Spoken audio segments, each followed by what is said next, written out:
सोचिए, अगर मिट्टी की एक साधारण मूर्ति अचानक जिंदा होकर फुफकारने लगे तो क्या होगा। आज की कहानी उतनी ही डरावनी है और रहस्यमयी है। नमस्कार दोस्तों, स्वागत है आपका हमारी रहस्यमयी कहानियों की दुनिया में। आज हम लेकर आए हैं एक ऐसी दिल दहला देने वाली कथा, मिट्टी की मूर्ति से जिंदा हुई नागिन। इस कहानी में है डर, रहस्य, रोमांच और एक ऐसा मोड़ जिसे सुनकर आपके रोंगटे खड़े हो जाएंगे। अगर आप भूत प्रेत, तांत्रिक विद्या और प्राचीन रहस्यों की कहानियाँ पसंद करते हैं तो इस वीडियो को पूरा जरूर सुनें। वीडियो को लाइक, शेयर और चैनल को सब्सक्राइब करना बिल्कुल ना भूलें। गांव सिद्धपुर अपनी शांत और हरियाली से भरी गलियों के लिए दूर दूर तक मशहूर था, लेकिन इस गांव में एक बात और थी जो इसे बाकी जगहों से अलग बनाती थी। यहाँ पीढ़ियों से एक प्राचीन मंदिर था जिसे लोग नागदेव मंदिर के नाम से जानते थे। मंदिर बहुत पुराना था, ईंटें टूटी हुई, दीवारें काई से ढकी और अंदर एक कोने में रखी थी मिट्टी की एक रहस्यमयी नागिन की मूर्ति। गांव के बुजुर्ग कहते थे, ये कोई साधारण मूर्ति नहीं बल्कि एक श्रापित रूप है जो सही समय आने पर जिंदा हो सकती है। बेशक नए जमाने के लोग इन बातों को दंत कथा मानते थे, लेकिन उस रात जो हुआ उसने सबकी सोच हमेशा के लिए बदल दी। बरसात का मौसम था, आसमान में काले बादल, हवा में ठंडक और हर तरफ अंधेरा ही था। इस गांव का एक लड़का था, रवि, जो अक्सर अपने दोस्तों के साथ मंदिर के पास खेलने चला जाता था। उस दिन दोस्तों ने उसे चुनौती दी, अगर तू सच में बहादुर है तो रात को मंदिर में जाकर वो मिट्टी की नागिन वाली मूर्ति को छूकर दिखा। रवि ने हंसकर बात टाल दी, पर उसका मन कहीं न कहीं चुनौती से भर गया था। रात को जब सब सो गए, रवि चुपके से घर से निकला और हाथ में मोबाइल की टॉर्च लिए मंदिर की ओर बढ़ा। मंदिर के अंदर एक अजीब सी ठंड थी, हवा बिल्कुल बंद, पर फिर भी लगता था जैसे कोई सांस ले रहा हो।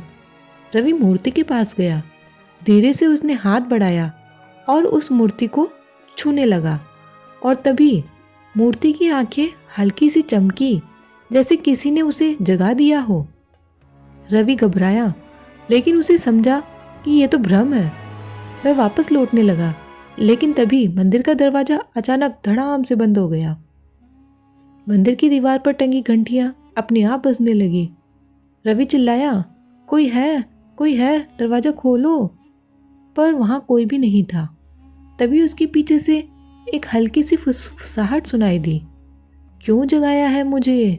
रवि मुड़ा और उसकी आंखें फटी की फटी रह गई। वह मिट्टी की मूर्ति जो सालों से एक ही जगह जमी थी, अब हिल रही थी।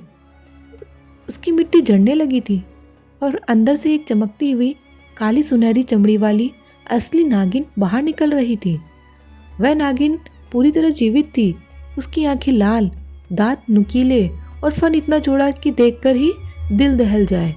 नागिन बोली, तुम इंसानों ने मेरी नींद भंग कर दी, अब कोई कीमत तो चुकानी पड़ेगी। रवि कांपता हुआ बोला, मैं तो यहाँ पर गलती से आ गया था।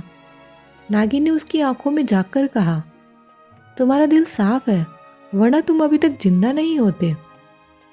नागिन मंदिर के फर्श पर रेंगते हुए एक कोने में गई, जहाँ पुरानी मिट्टी में एक प्राचीन शंख पड़ा था।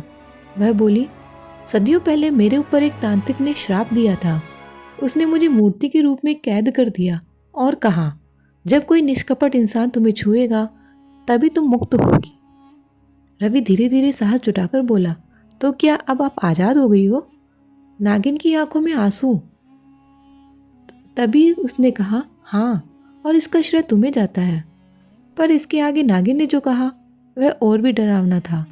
लेकिन मेरी मुक्ति के बदले जिसके हाथों में मुक्त होंगी उसकी जिंदगी संकट में आ जाएगी। रवि के होश उड़ गए। जैसे ही नागिन मंदिर से बाहर निकली, पूरे गांव में अजीब घटनाएं शुरू हो गई। कुआं अचानक सूख गया, पेड़ों के पत्ते झड़ने लगे, मवेशी बेचैन हो गए। गांव वालों को लगा कि ये किसी बुरे साये का असर है। नागिन ने रवि से बोली, चिंता मत करो, यह विनाश नहीं है, यह तो परिवर्तन है। मुझे अपना श्राप पूरी तरह तोड़ने के लिए एक आखिरी कर्म करना होगा। रवि ने डरते हुए पूछा, क्या करना होगा? नागिन बोली, मुझे उस तांत्रिक की समाधि ढूंढनी होगी जिसने मुझे कैद किया था। उसकी हड्डियों पर जल चढ़ाकर ही ये श्राप खत्म होगा। रवि कांपते हुए बोला, हाँ, मैं तुम्हारे साथ हूँ और तुम्हारे साथ चलूंगा। रात का समय, जंगल की राहें और हवा में एक अजीब सा डर। नागिन रास्ता दिखाती और रवि उसके पीछे चलता। जंगल में जगह जगह पुराने पेड़ों पर काले धागे बंधे थे, शायद तांत्रिक के निशान हो। आखिरकार वे एक बहुत पुराने बरगद के नीचे पहुंचे। वहां मिट्टी में आधी दबी एक पत्थर की समाधि थी। नागिन बोली, यही है वो जगह जहां उसने अपनी काली विद्या की थी। नागिन ने अपने फन से समाधि को छुआ। अचानक हवा तेज हो गई, पेड़ हिलने लगे और जमीन कांपने लगी। रवि घबराकर बोला, यह क्या हो रहा है? नागिन ने कहा, यह श्राप टूट रहा है। नागिन ने समाधि पर जल चढ़ाया। जैसे ही जल गिरा, समाधि में से एक काली धुआं सी परछाई निकली। वह परछाई चिल्लाई, तुम आजाद नहीं हो सकती। नागिन ने फुफकारा और बोली, तेरा अंत आज होगा। एक पल में हवा शांत हो गई, धुआं गायब हो गया। जंगल में जैसे नई सुबह खिल उठी। नागिन धीरे धीरे इंसानी रूप में बदलने लगी। एक सुंदर युवती जिसके माथे पर अभी भी हल्का सा नाग का चिन्ह था। वह बोली, अब मैं पूरी तरह मुक्त हूँ और जो संकट तुम्हारी जिंदगी पर था वह भी समाप्त हो गया है। रवि ने राहत की सांस ली। नागिन मुस्कुराई और बोली, तुम्हारा साहस मैं कभी नहीं भूलूंगी और इस गांव को भी कभी नहीं। और फिर वह सुबह की धूप में घुलते हुए गायब हो गई। कुछ ही दिनों में गांव का कुआं फिर भर गया, खेत हरे हो गए, मवेशी शांत हो गए, जैसे कोई बुरा साया हट गया हो।